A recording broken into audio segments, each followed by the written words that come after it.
চিবিয়ে চিবিয়ে করে কাটানি। টুনা মাছ, এটা এ পাতা হচ্ছে পালং শাক, এই হচ্ছে ভাতু, আর এই হচ্ছে ডাল।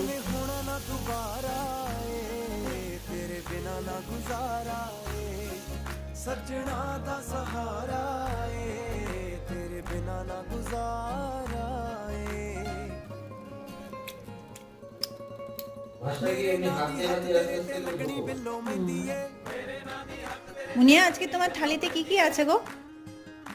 আছে ডাল, পুঁই শাক, পুঁই শাক না, এটা পালং শাক। পালং শাক, হুম। আর হলো মাছ। কি মাছ? মাছের নামটা বলো। না না, T for Tina, tuna. Tuna, tuna মাছ। টুনা মাছ। সঙ্গে আছে সঙ্গে আছে সাদা ভাতু, ভাতু। হ্যাঁ সাদা বাতু। আর এটা কি দিয়ে মেখেছি?